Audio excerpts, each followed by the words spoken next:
one of your talking points relates to cholesterol. And this is still, I think, something that's very misunderstood. You know, every doctor wants to put their patients on a statin now. Even my own doctor said he thinks that statins should be in the water supply.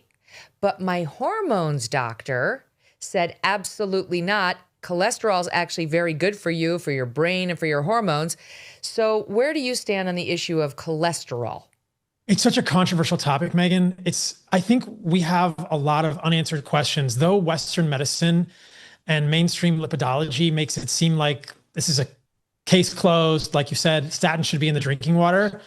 When you look at the evidence and when you look at some really interesting recent studies, there are some really profound questions about how cholesterol affects the risk of human cardiovascular disease in certain contexts. And what I mean by that is when I think about cholesterol as a doctor, I'm thinking about it in the context of your metabolic health, rather than just looking at your cholesterol numbers in a vacuum. And I've seen this over and over, whether I'm reading posts on X, I find these anecdotes on X particularly interesting. And I see this over and over. People will say, my doctor missed a heart attack. My cholesterol was actually normal. So your LDL level in these people was normal, but the doctors didn't check blood markers that can easily indicate metabolic health or lack thereof. Things like a fasting insulin. Most doctors will look at things like a fasting glucose or a hemoglobin A1C, which are just blood markers. But a lot of doctors don't think about the overall context of your metabolic health, even looking at thyroid hormone markers when they're evaluating your lipids. And so it's important, I think, on both sides of the spectrum. So even at quote unquote low or acceptable levels of LDL cholesterol, which is the main molecule that doctors get worried about, we have to be thinking about metabolic health. And you can miss cardiovascular risk if you're not looking at things like thyroid labs and fasting insulin, fasting glucose, hemoglobin A1C.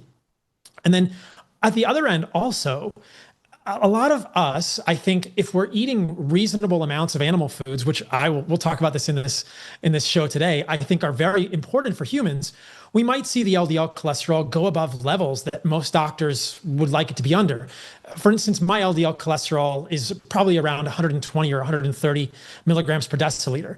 But I think that we have a long way before we can fully say that this represents an increased risk of cardiovascular disease for humans, especially without the context of your metabolic health. And like I said, there's been some recent studies that came out showing people with even much higher levels of cholesterol who were generally metabolically healthy, and they showed absolutely zero correlation. So the connection between the level of LDL and the incidence of cardiovascular disease was essentially zero. So it's a much more complicated picture than most people are led to believe. And I think it gets to what you were hinting at earlier, and something that I think Mark and I both believe, which is it's not just one lab marker, right? It's the entirety of your health, which must be interpreted together if we're looking at labs and we're looking at cholesterol. So how metabolically healthy are you? That's the key question. And very few doctors are thinking about that. Mark, when you were on last, we talked about diet, and you're a big fan of the steak. We all are here. And you said something that stuck with me, which was, you're big on the steak. Some vegetables, you said almost none. Like you were actually rethinking it because of all the chemicals that the vegetables are grown in and how hard it is to find ones that haven't been poisoned, basically. So where do you stand today on vegetables? Same. I sort of arrange my diet around protein first, and typically that's red meat, but there's fish there too, and not a lot of poultry, but mostly red meat. In terms of, and then I've added fruit back in a little bit, but in terms of vegetables, I'm not eating that much. Not because I'm afraid of these phytochemicals, these plant toxins that Paul actually has written a lot about. That plants really don't want to be eaten. That's their natural defense. But mostly because I'm paring my diet down. I did a thought experiment a bunch of years ago, which was not to see what's the most amount of food I can eat and not gain weight, but what's the least amount of food I can eat and maintain muscle mass or build muscle mass, have all the energy I want, not get sick, and most importantly, not be hungry. So if I arrange my diet starting with protein first, and then add in a little bit of maybe starchy carbs, and then know that I'm going to have some fruit later on in the day, I don't want to fill up my sections with vegetables if I've got a better use of that space. So, I don't try to stay away from vegetables. I like the crunchiness of vegetables once in a while. I like a decent, broccolini, or I like, Brussels sprouts once in a while. You like a mushroom? That's what you're in your video I watch all the time. Yeah, mushrooms, sure. But I'm not, I spent 10 years talking about the big ass salad, right? And I had this giant salad every day. That was sort of the main part of my diet. And, as I've evolved my own way of eating over the years, that sort of fell by the wayside in service to this, this idea that I want to see, like, what's the sort of, I don't want to make it sound like I'm, some ascetic and I'm living a monk-like lifestyle where I'm trying to, avoid food, but just what's the least amount of food it takes for me to be happy and healthy and productive and lean and fit. So do you skip breakfast now? You just do lunch and dinner? And if so, what do you do at lunch? Yeah, so I skip breakfast, sure. So I think that's one of the important aspects that I've developed over the last 10 years in developing what I call metabolic flexibility, which is the ability of the body to extract energy from your own stored body fat at rest when you're not eating. A lot of people assume they have to eat every 3 hours or whatever to maintain their energy throughout the day. If you develop this metabolic flexibility, you can extract energy from your own stored body fat. Well, what that looks like to me is I wake up in the morning, I have a cup of coffee, but I'm not hungry. I don't feel like I need something to get the day started. I do a workout at 10 or 10:30. I'm fasted. I have all the energy I need for that workout. So my first meal is typically around 1 o'clock or 1:30 in the afternoon. So yeah, I eat 2 meals a day. Actually, I wrote a book called 2 Meals a Day. And I have it. I have audio and actual book.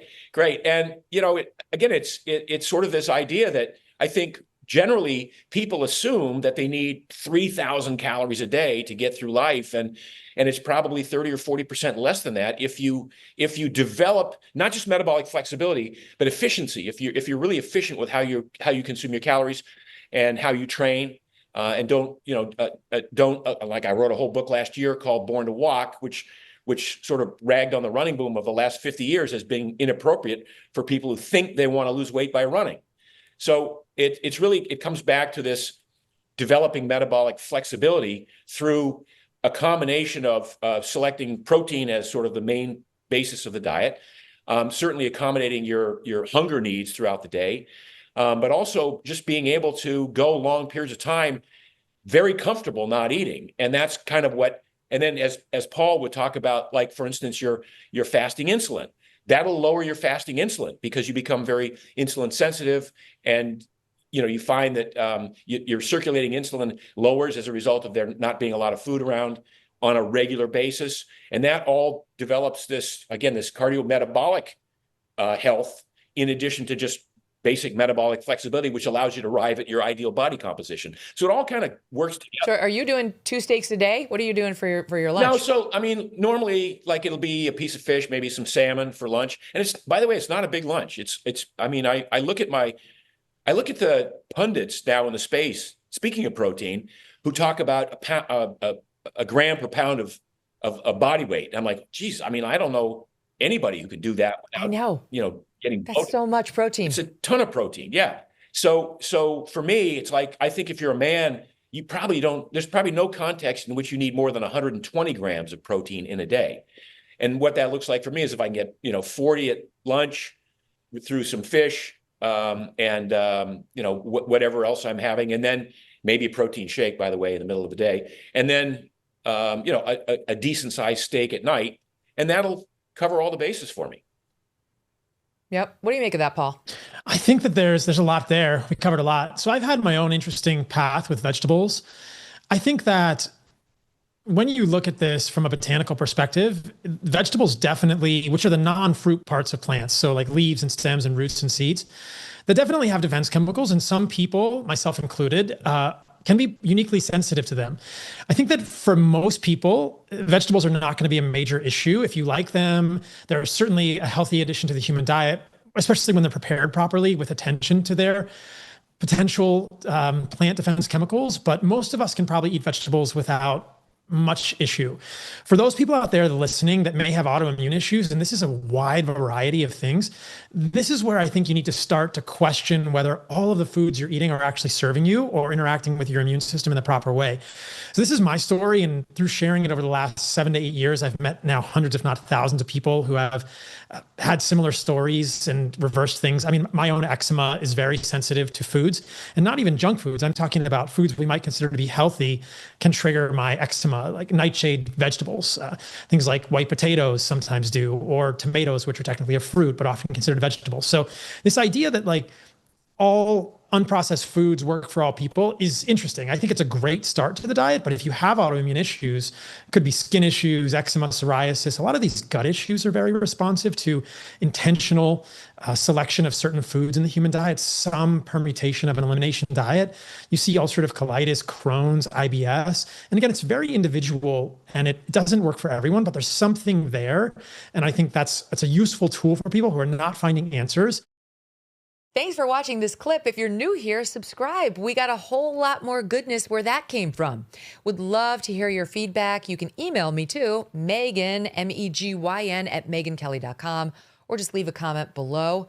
But join the community by becoming a subscriber. We really, really value your input and your support. We may not always agree, but we are always going to talk about it and respect. No BS, no agenda, no fear. When the dollar's convertibility into gold ended in 1971, gold was fixed at $35 an ounce. Fast forward to today, and the US dollar has lost more than 85% of its purchasing power.